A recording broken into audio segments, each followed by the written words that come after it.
Hello बच्चों, कैसे आप लोग? बढ़िया। नमस्कार सभी को, जय श्री कृष्णा। तो जैसा कि आज मैं आप लोगों के साथ ऑर्गेनिक केमिस्ट्री का एक बहुत ही इंपॉर्टेंट टॉपिक डिस्कस करने वाले हैं, जिस टॉपिक से कभी कभी तो डायरेक्ट क्वेश्चन उठ के आ जाते हैं, लेकिन यदि डायरेक्ट नहीं आते तो इससे रिलेटेड बहुत सारे रिएक्शंस, बहुत सारे मैकेनिज्म हम सॉल्व कर सकते हैं। क्लियर? तो ये हमारा टॉपिक है रेजोनेंस, जो कि हमारा 12th प्लस नीट और आईआईटी तीनों के लिए बहुत ही इंपॉर्टेंट टॉपिक होता है। क्लियर? रेजोनेंस। पहले हम रेजोनेंस की डेफिनेशन समझेंगे, रेजोनेंस होता क्या है ये समझेंगे, उसके बाद हम इसके एग्जांपल लेके समझेंगे। तो जैसे ही आप रेजोनेंस आपके दिमाग में आए, आप समझ लेना जंप करना। किसका जंप करना? इलेक्ट्रॉन का। क्लियर?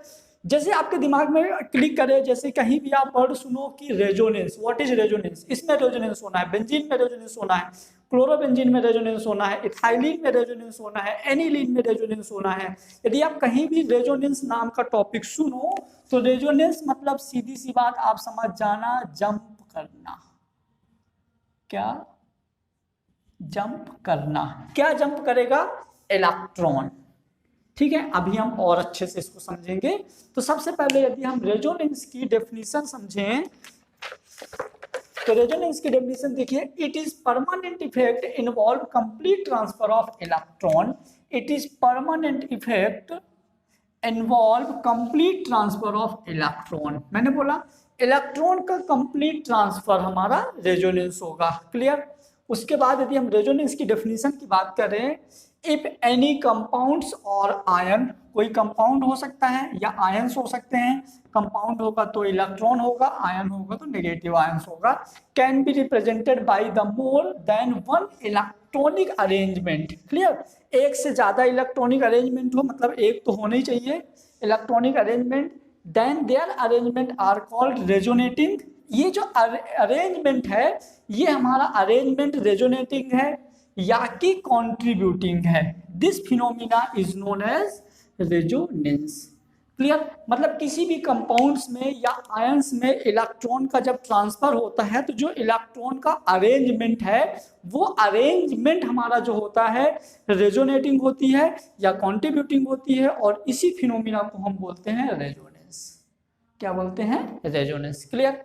उसके बाद देखेंगे all resonating structure are imaginary structure. ये जितनी भी रेजोनेटिंग स्ट्रक्चर होती है ना, ये रियल नहीं होती हैं, इनको हम इमेजिन करते हैं। क्या करते हैं? इनको इमेजिन करते हैं कि इलेक्ट्रॉन ऐसा घूम रहा होगा, क्योंकि जब आपको इलेक्ट्रॉन दिखेगा तो स्टेबल दिखेगा, यहाँ है, लेकिन रियल में वो घूम रहा होता है। क्लियर? चलिए, जैसे उसके बाद देखें the actual structure are hybrid. जो इसकी एक्चुअल स्ट्रक्चर होती है वो हाइब्रिड स्ट्रक्चर होती है। मैं इसको भी बना के अभी देखूंगा, which represent are different resonating structure. ठीक है, ये हाइब्रिड स्ट्रक्चर होती है। जो अलग अलग रेजोनेटिंग स्ट्रक्चर को मैं एक ही डायग्राम में देखेंगे, इसको भी मैं देखूंगा एग्जाम्पल से। In resonating structure total number of bonded and non bonded electron, total number of bonded and non bonded electron remain constant. Clear? मतलब पूरी स्ट्रक्चर में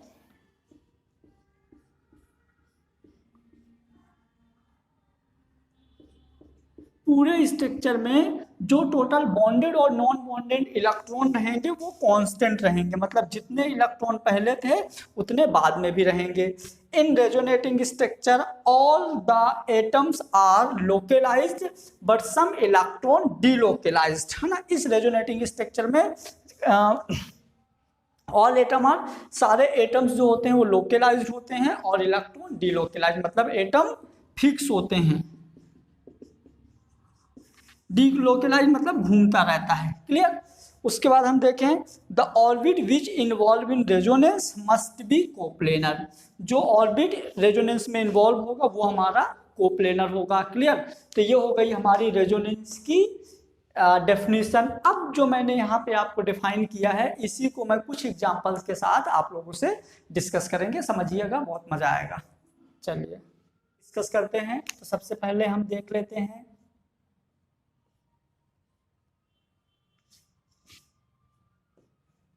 जैसे मान लीजिए मैंने ले लिया क्लोरोबेंजीन।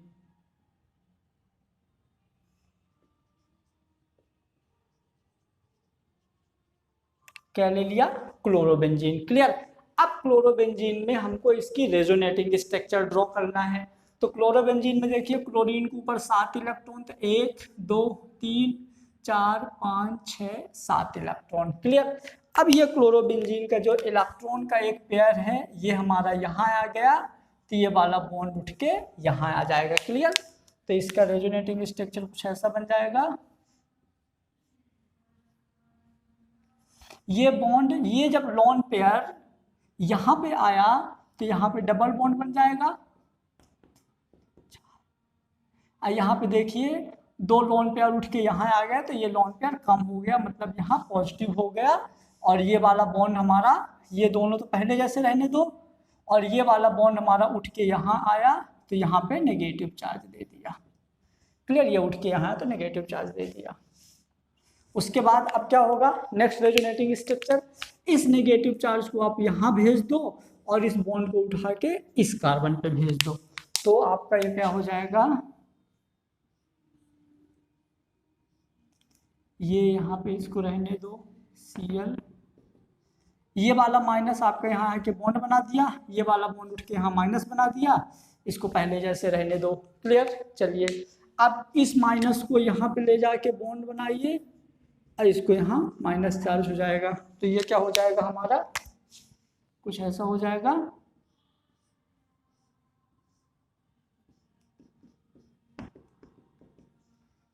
ये यहाँ पे आपका आके बॉन्ड बना लिया, ये वाला उठ के यहाँ माइनस बना दिया। क्लियर। चलिए इसके बाद इस माइनस को यहाँ ले जाइए, इस बॉन्ड को यहाँ ले जाइए।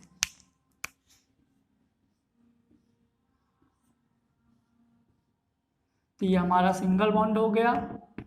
यहाँ पे जो प्लस था इस बॉन्ड के जाने से वजह से एक लोन पेयर और आ गया, ये पहले जैसे, ये पहले वैसे, ये माइनस आके यहाँ बॉन्ड बना दिया, तो ये हो गया हमारा फाइनल स्ट्रक्चर। अब इन्हीं का यदि हम हाइब्रिड स्ट्रक्चर की बात करें, जैसे मैंने अभी आपको बोला था, हाइब्रिड स्ट्रक्चर जो होती है टोटल रेजोनेटिंग स्ट्रक्चर को शो करती है। जहां जहां आपका डबल बॉन्ड घूमा है आप वहां वहां डॉटेड लाइन बना दीजिए। क्लियर। उसके बाद जहां जहां नेगेटिव आयन आया है, एक बार यहाँ आया है, एक बार यहाँ आया है, एक बार यहाँ आया है, तो ये आपको हो गई क्लोरोबेंजीन की हाइब्रिड स्ट्रक्चर। क्लियर। जिसमें सारे के सारे स्ट्रक्चर आपके फिक्स हो जाते हैं, तो ये होता है हमारा रेजोनेंस। क्लियर। और ये हो गया रेजोनेंस की हाइब्रिड स्ट्रक्चर। आप बोलो तो एक दो एग्जाम्पल और डिस्कस कर लें। चलिए इसको नोट कर लीजिए, फिर एक एग्जाम्पल और डिस्कस करते हैं।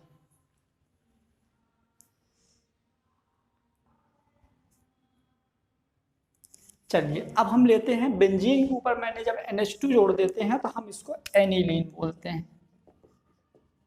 क्या बोलते हैं, जब आप बेंजीन के ऊपर NH2 जोड़ दोगे तो एनिलीन होगा। अब यहाँ पे देखिए क्या होता है, इससे नाइट्रोजन जुड़ा है, यहाँ कार्बन है, इसके पास एक लोन पेयर एक्स्ट्रा है, तो ये लोन पेयर जो है अपने इधर दे देगा, तो यहाँ डबल बॉन्ड आ जाएगा। और जैसे ये यहाँ डबल बॉन्ड आएगा तो इस कार्बन के पास ज्यादा इलेक्ट्रॉन हो जाएंगे, तो ये वाला पाई बॉन्ड उठ के यहाँ आ जाएगा, तो इसकी रेजोनेटिंग स्ट्रक्चर कुछ ऐसी बन जाएगी। मैं क्या बोल रहा था, जंप, ये इलेक्ट्रॉन जंप करके यहाँ डबल बॉन्ड बनाया, यहाँ NH2 कमी हो गई तो प्लस चार्ज, ये बॉन्ड उठ के यहाँ गया तो यहाँ माइनस चार्ज हो गया, ये वाला बॉन्ड पहले से है। क्लियर। अब इसमें कैसा होगा रेजोनेटिंग स्ट्रक्चर, तो देखिए जो माइनस का चार्ज है, मतलब 2 इलेक्ट्रॉन इसके जो हैं ये यहाँ आके बॉन्ड बनाएगा और ये बॉन्ड यहाँ उठ के बना देगा माइनस चार्ज। याद रखना ये जो बॉन्ड है ना, तो बॉन्ड अपने जहाँ साइड जा रहा होता है उसी डायरेक्शन के लास्ट वाले कॉर्नर पे नेगेटिव आयन देता है। क्लियर। जैसे ये यहाँ जा रहा है तो ये यहाँ, ये वाला यहाँ देगा, ऐसे याद रखिए।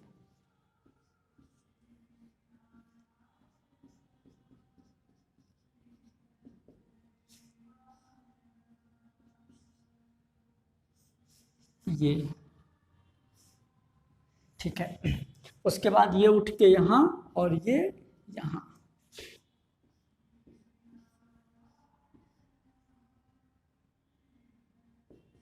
ये यहाँ माइनस, ये बॉन्ड यहाँ डबल बॉन्ड NH2 प्लस ये पहले से है। क्लियर। अब क्या होगा इस वाले में, देखिए ये यहाँ जाके बॉन्ड बनाएगा तो ये इसके नेगेटिव को कंप्लीट कर देगा। क्लियर, तो इसका हो जाएगा कुछ ऐसा, सिंगल बॉन्ड NH2, ये डबल बॉन्ड जाके यहाँ पे लॉन्ग पेयर दे दिया, और ये क्लियर, ये यहाँ। अब हम यदि ये हो गई हमारी रेजोनेटिंग स्ट्रक्चर। अब यदि हम एनिलीन में जो रेजोनेंस कराए हैं उसका देखते हैं हाइब्रिड स्ट्रक्चर क्या है। तो हाइब्रिड स्ट्रक्चर इसकी कैसे बनेगी, तो यहाँ पे NH2 लॉन पेयर, जहां जहां डबल बॉन्ड आए वहां वहां डॉटेड लाइन, क्लियर, और जहां जहां नेगेटिव आयन आए हैं वहां वहां नेगेटिव आयन। मतलब कि ये जो हमारी हाइब्रिड स्ट्रक्चर है, ये जो हमारी हाइब्रिड स्ट्रक्चर है तो अकेले सबको शो करती है। क्लियर, ये अकेले स्ट्रक्चर सबको शो कर रही होती है, तो ये हमारी होती है hybrid structure for aniline. Clear, ये एनिलीन के हो गई हाइब्रिड, एनिलीन की हाइब्रिड स्ट्रक्चर। इस तरह से बहुत सारे हैं रेजोनेटिंग स्ट्रक्चर, आप लोग सॉल्व कर लो। बोलो तो मैं कुछ एग्जांपल दे दूं। क्लियर, लो फिनोल का कर लो, OH, ठीक है,